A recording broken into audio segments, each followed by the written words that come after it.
சாரிங்க. சித்தி இன்னைக்கு பேசினதை யாராலையுமே ஏத்துக்க முடியாது. நெருப்பள்ளி கொட்டுன மாதிரி பேசி உங்களை ரொம்ப காயப்படுத்திட்டாங்க.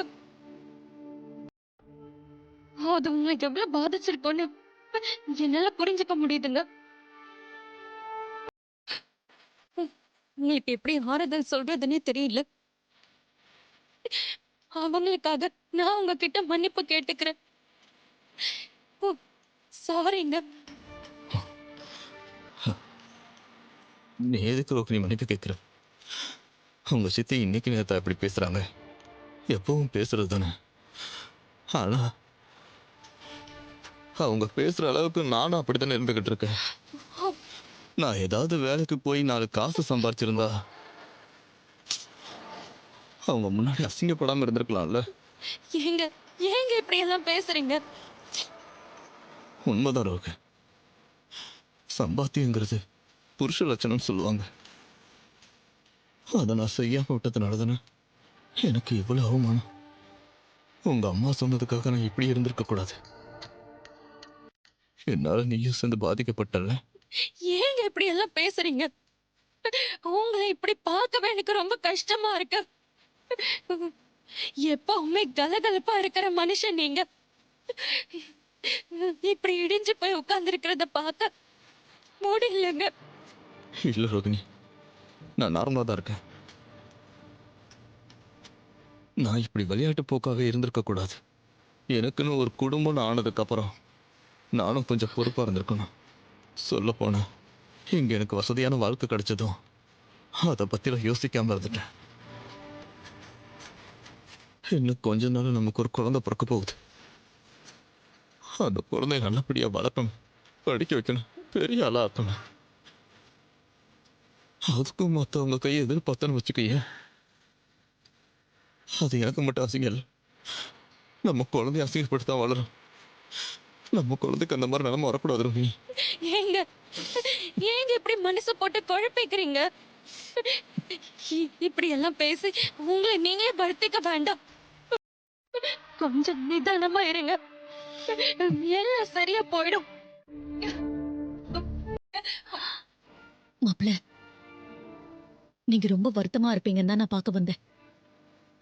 சந்திரா இன்னைக்கு பேசினது எல்லாமே தப்புதான்.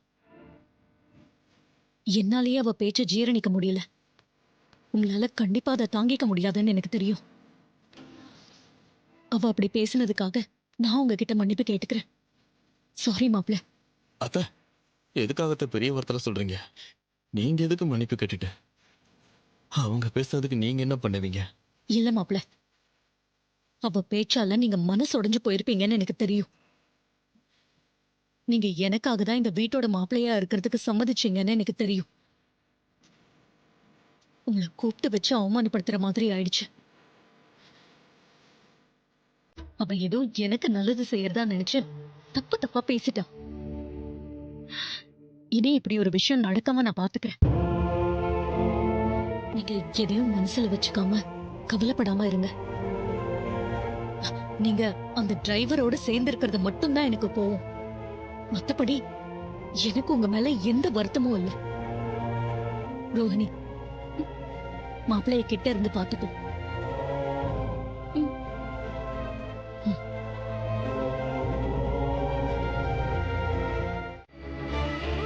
என்னங்க இதெல்லாம்? நான் உங்களை எவ்வளவு நேரமா தேடி சுத்திட்டு இருக்கேன் தெரியுமா? வீட்டுல எல்லாரும் உங்களை காணும் தேடிட்டு இருக்காங்க. ரோகிணி வேற அழுதுகிட்டே இருக்காங்க. இப்ப இதுக்கு என்னங்க அவசியம்? அப்படிலாம் ஒண்ணும் இல்லை சகல. இனிமே நான் யாருக்கும் பாரமா இருக்க விரும்பல.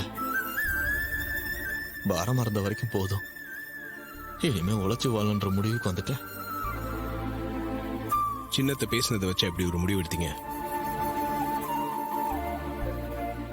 அவங்க பேசுனது மனசுக்கு ரொம்ப வருத்தமா இருந்தாலும் அந்த அளவுக்கு நான் நடந்துக்கிட்டதும் தப்பு தானே. வீட்டோட மாப்பிள்ளையா இருந்தா எந்த வேலை வெட்டிக்கும் போகாம ஜாலியா சந்தோஷமா இருந்தா போதும்னு இவ்வளவு நாளா நினைச்சுக்கிட்டு இருந்தேன். அது எவ்வளவு பெரிய தப்பு அசிங்கன்னு இப்பதான்ப்பா உணர்ந்தேன்.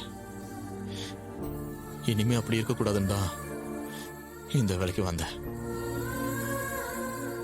இனிமேலாச்சும் எனக்கு என் பொண்டாட்டிக்கு ஆக்குற செலவுக்காச்சும் நான் உழைக்கணும்ல. அது மட்டும் இல்லப்பா, இன்னும் கொஞ்ச நாள்ல எங்களுக்கு ஒரு குழந்தை பிறக்க போகுது. அதுக்காச்சும் நான் சம்பாரிச்சாகணும்ல சகல. இவ்வளவு நாள் பொறுப்பு இல்லாம இருந்துட்டேன். இனிமேலாச்சும் கொஞ்சமாவது பொறுப்பா இருக்கணும்னு ஆசைப்படுறேன் சகல. நீங்க காரணம் சொல்றதெல்லாம் ஓகேங்க. நீங்க வீட்ல யார்கிட்ட சொல்லனா பரவாயில்ல, ரோகிணி கிட்டயாவது சொல்லிட்டு வந்திருக்கலாம்ல. சொல்லக்கூடாதுன்னா இல்ல சகல. வேலைக்கு போயிட்டு வந்து சொன்னா சந்தோஷப்படுவான்னு தான் சொல்லாம வந்துட்டேன். இப்போ என்ன உங்களுக்கு? நீங்க வேலை பண்ணி சம்பாதிக்கணும், அவ்வளவுதானே? நான் உங்களுக்கு பணம் தரேங்க, நீங்களே சொந்தமா ஒரு ஹோட்டல் ஆரம்பிங்க. வேணாம் சகல, அதெல்லாம் சரி வராதியா. ஏங்க அப்படி சொல்றீங்க? ஹோட்டல்னு இல்லையா, ஏதாவது ஒரு தொழில் ஆரம்பிக்க போறேன்னு போய் அத்தை கிட்ட சொன்னாலே காசு கொடுத்துருவாங்க. ஆனா அவங்க கிட்ட வாங்கினா அதை விட அசிங்கம் என்னையா இருக்கு. நான் என் சொந்த காலிலே நிக்கணும்னு ஆசைப்படுறேன் சகல. நீ என் மேல இருக்கிற அக்கறையில தான் பணம் தரேன்னு சொல்ற. இருந்தாலும் அதை வாங்கிக்கிறதுக்கு என் மனசு இடம் கொடுக்கலையா. என்ன உங்க தம்பி மாதிரின்னு சொன்னீங்கல்ல, அப்ப நான் செய்யற உதவி மட்டும் ஏங்க வேண்டான்னு சொல்றீங்க? ஏ சகல, என்னப்பா சகல, ஏப்பா இப்படிலாம் பேசினா என்னப்பா சொல்றது? எனக்கு என்ன சொல்றதுன்னு தெரியலப்பா. சொல்றேன்னு தப்பா எடுத்துக்காத.